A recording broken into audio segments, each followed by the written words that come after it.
Hello everyone, welcome to the weekend and welcome to another video. I am making this video because I myself want to have a good overview of which set is worth to be opened, and then B, to provide you all with this information.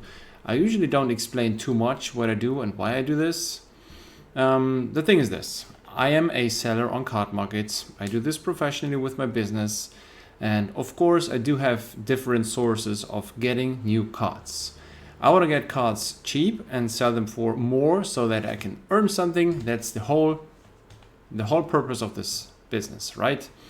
Along the way, I mean, I do this since longer than Fab exists, of course. And since Fab showed up, I really, I fell in love with this game. I am a huge collector. I think I'm gonna show more of my collection soon. I used to, I think we're gonna start showing some stuff on Patreon for these people who really make this possible. And then I might, show some things on YouTube. But the thing is, if I buy collections or if I buy single cards, that's two big options how I can get my cards. But there's also one other option to stock my inventory, and that is just buy the boxes, buy the cases, open them, and just get those pack fresh cards, which is always great because I know the condition is very good and I can calculate which one's worth and which is not. And this is how this started. I started this list or this video series last year in January, so more than 1.5 years. I usually do those expected value videos, right? Where I look at what are the cards prices, and then what are the odds of pulling, and at the end we have one of these graphs. So we have the box price, we have the expected value, we know what the difference between those two is, and then we can decide for ourselves, is it worth opening Part the Mistwell or is it not? The thing is, I do all these sets one by one, and it takes like 6 to 8 weeks to rotate through all of them. Like when I go back here, I started with Welcome to Wrath.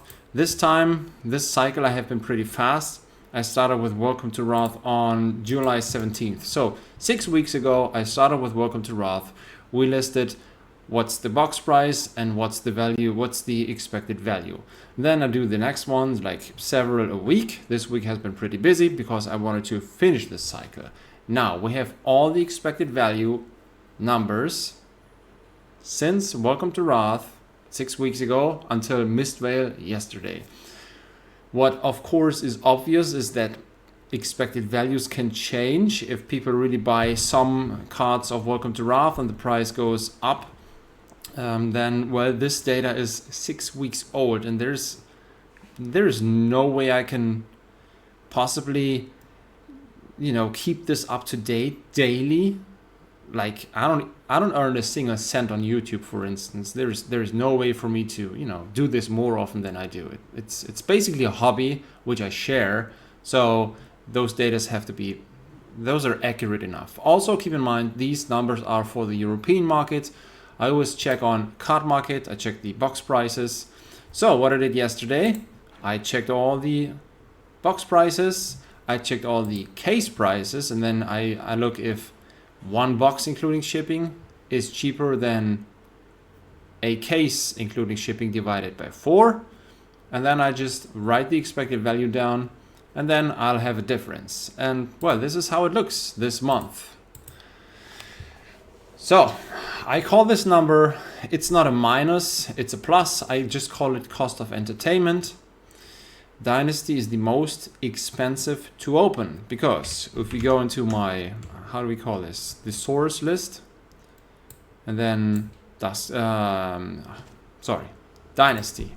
Here, the box price is 111 on cardmarket. These are the most recent prices. If you buy one case, it's 455. That means, divided by 4, one box out of a case, including shipping, is 113.75. So I just highlight in bold numbers which is cheaper, one single box including shipping or one out of a case. And then there's the expected value on the other side. And this right here is just the difference between expected value and box price. and you lose 50 bucks if you open Dynasty. That's how I view it. There are so many factors. You can get these boxes for cheaper. You can get more for the cards, so that the expected value of a set might be higher for you personally. And then this is just a simple addition or subtraction, box price minus expected value. All right. So if you lose 50, that's totally not worth opening in my eyes. I mean, that's a lot, right? If you have a draft with some friends and you, like, I don't know, pay 30 bucks for drafting Monarch and you divide this by 4, that's a good evening. That's a good thing. You can absolutely do this. I mean, everybody has to decide for themselves. To me personally, I mainly break these boxes because I want the singles in my store. It's not worth getting these. It's also, to me, it's worth buying singles. Totally, yes. History pack 1 is almost 50. Welcome to Ralph costs 48 to convert the sealed box to singles. And Arcane Rising 41.94. This is totally expensive. We have some in between. Outsiders for 30. Monarch, that's unlimited. Crucible of War for 30.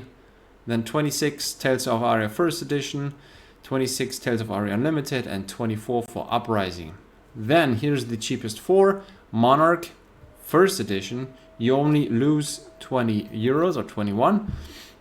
And I think in this region it really starts to be worth opening it. Not to me personally. I think these three sets are fine. Bright Lights, I mean, keep that in mind. Nobody wanted Bright Lights, but the expected value is super high. 16 is the cost of entertainment, or what you lose. So Everfest 1368. I am really considering getting some of those boxes and just opening those before Rosetta comes out. I mean, in, what is it? 3.5, no, 3, I'm sorry. In 4 weeks, it's all about Rosetta, of course. I did pre-order quite a bunch, and at the beginning it should be worth opening those.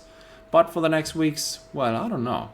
Dusk Till Dawn seems to be, or is, the most lucrative one to open. You just lose 8 euros, and it looks like this. Where's my list? Here.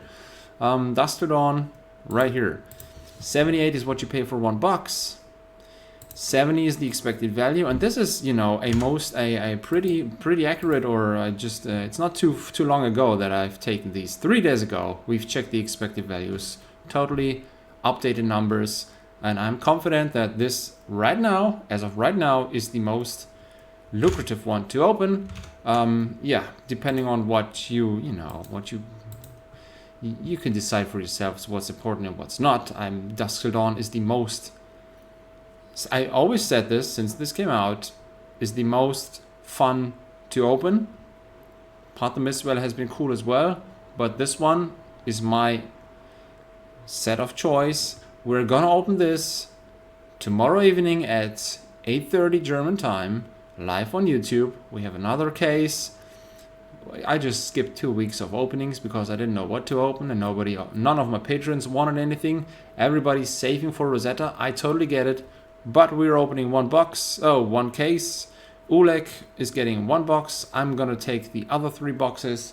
Tomorrow evening we're gonna open Dusk Till Dawn, and that's the whole that's the result of this video, right? You just wanted to know what's worth opening, and I think Dusk Till Dawn, with all the numbers that I do, with all the work that I put in, that's basically the essence of this channel at the moment, to be honest. If you have other ideas for videos, or if you want to have some topics that I can research, I'm totally fine with that. The thing is, I want to have 1,000 subscribers. We're also going to have a big giveaway, but 759, this is a bit stagnant. I know it's summer. The sales are not high. There's not a lot of people playing. I keep track of a bunch of things. For instance, let's just go in here. Just real quick. No, we're not. I opened, it doesn't matter. That's the point of this video. Thanks for watching. I'm going to see you tomorrow live at 8:30 for the opening of Dusk Till Dawn. It's going to be a quick one, like 30-40 minutes or 45 at max. I think we're just having this one case, and that's it, to have everybody in the chat and say hello. And then next week there's going to be a PCG video where I pick up the graded cards, and that's going to be a fun one as well. But for now, that's it. Have a good Saturday. Thanks. Bye.